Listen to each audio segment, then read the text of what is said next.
Jewelers will never reveal this trick to you. Over time, silver tarnishes due to natural chemical reactions. It reacts with sulfur in the air, leading to oxidation and a color change. Prepare a pan and pour about 500 milliliters of water into it. Wait until the water boils.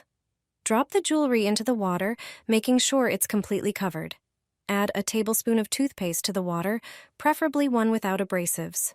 The toothpaste has cleaning properties and will not only help clean but also polish.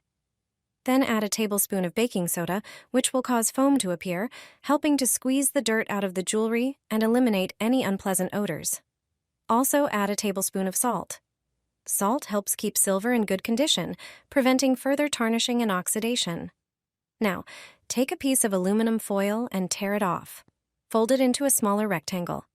The foil acts as a catalyst in the cleaning process, speeding up chemical reactions, allowing the silver to become cleaner and shinier.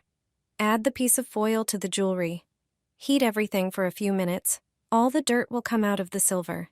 This simple combination will restore the silver's shine as if it were professionally cleaned by a jeweler, and every crevice will shine like new.